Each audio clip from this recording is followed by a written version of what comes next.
నా పేరు Nagarjuna Reddy, but veterinary కూడా మనకు నాకు మేడం గారు చెప్పారు కదా, మల్టీ డిసిప్లినరీ టీమ్ అనుకున్నాం. సో అగ్రికల్చర్ ఉంటారు, హార్టికల్చర్ ఉంటారు, హోమ్ సైన్స్, వెటనరీ కూడా ఉంటారు.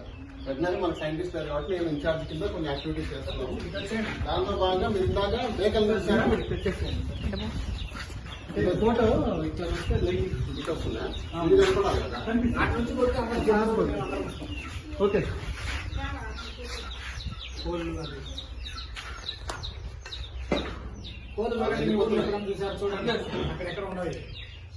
సో ఈ వెటనరీ డిసిప్లిన్ సంబంధించి మన దగ్గర ఉండే డెమాన్స్ట్రేషన్ యూనిట్ లో ఇదొక యూనిట్. ఇది మనకు ప్రైమరీగా మనకు పౌల్ట్రీ యూనిట్, కానీ మనం గోడ్స్ కూడా దీంట్లోనే మన దగ్గర గోట్ ఉండేది, షీప్ కూడా ఉండేది. కాకపోతే మనం షీప్ ని మనం ఎక్కువ రోజులు పెట్టుకోలేక మనం సేల్ చేసాము. గోట్ అయితే మీరు ఇలా చూసారు కదా, రెండు ఉన్నాయి, ఒకటి మేల్ ఒకటి ఫిమేల్. అది ఆ బ్రీడ్ వచ్చేసి అది బ్లాక్ బెంగాల్ అంటాం. పొట్టిగా ఉన్నాయి. మామూలు మేకలు మీరు చూసిన వాటికి దీనికి తేడా గమనించారా? సైజ్ అని చిన్నగా ఉన్నాయి. సో దాని సైజే, దాని క్యారెక్టర్ అది. సో స్టార్టింగ్ సైజ్ ఉంటుంది, కానీ వెయిట్ వచ్చేసి దాదాపు 20 to 30 kgs వస్తుంది. Well grown male or female మీకు 20 to 30 kgs వరకు వెయిట్ వస్తుంది. దాని బ్రీడ్ పేరు ఏం పేరు చెప్తున్నాం? బ్లాక్ బెంగాల్ గోట్స్ అని. సో దాని మెయిన్ క్యారెక్టర్ ఏంటంటే 6 months ఒకసారి మనకు జనరల్ గా మేకలు ఈనుతాయి. ఈనేటప్పుడు 1 లేదా 2 ఈనుతారు. కానీ ఇదేంటంటే దీని స్పెషాలిటీ బ్లాక్ బెంగాల్ క్యారెక్టర్ ఏంటంటే 3 to 4 మనకు చిల్డ్రన్, అంటే 3 to 4 ఇయర్స్ మనకి ఒక ఈతలో పెడతారు అనమాట. సో అంటే మనకు ఎక్కువగా పిల్లలు పెడతారు. ప్రొలిఫిక్ అంటాం దాని వర్డ్ వెటనరీలో, ప్రొలిఫిక్ బ్రీడర్, ప్రొలిఫిక్ క్యారెక్టర్ అనమాట దానికి అది. సో అందుకని మనకు జనరల్ గా ఇక్కడ చుట్టుపక్కల మేకలు తర్వాత గొర్రెల పెంపకం బాగానే చేస్తుంటారు రైతులు.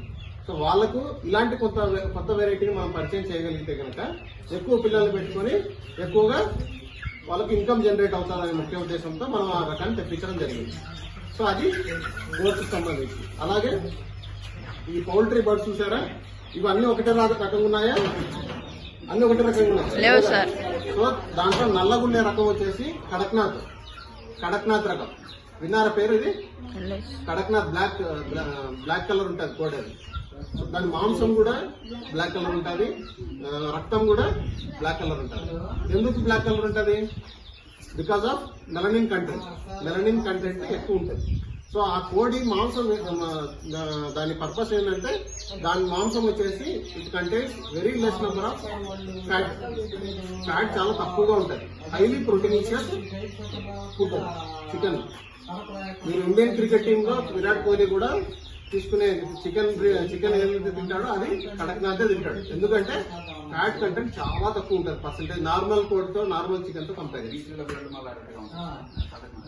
కడక్నాథ్ కాకుండా ఇంకొక రకం వచ్చేసి రాజశ్రీ రకం ఉంది. ఇంకో కొంచెం నలుపు ఎరుపు రెండు మిక్స్ అనేది చూసారా, అది అసీల్ అనే దేశీ బ్రీడ్. మనకి ఇక్కడ చుట్టుపక్కల ఏదైనా సరే అసీల్ అని దేశీ రకం మనం. అదేంటంటే దాదాపు 60 to 70 eggs మనకు ఎగ్ లేయింగ్ పర్పస్ ఉంటుంది. అంటే సంవత్సరానికి 60 నుంచి 70 గుడ్లు పెడుతుంది. తర్వాత మాంసం బాగా వస్తుంది అనమాట. అంటే 2.5 to 3 kgs వరకు వెయిట్ వస్తుంది. సో అది ఎగ్ లేయింగ్ అంటే మీట్ పర్పస్, అంటే దాన్ని డ్యూయల్ పర్పస్ అంటారు అసీల్. అలాగే రాజశ్రీ ఏంటంటే డ్యూయల్ పర్పస్ లో హై అండ్ మోడల్ అని. అంటే ఏంటి, అది సంవత్సరానికి రాజశ్రీ రకం ఏంటంటే సంవత్సరానికి 150 నుంచి 160 గుడ్లు పెడతారు. నాటుకోడి ఎన్ని గుడ్లు పెడతారు సంవత్సరానికి?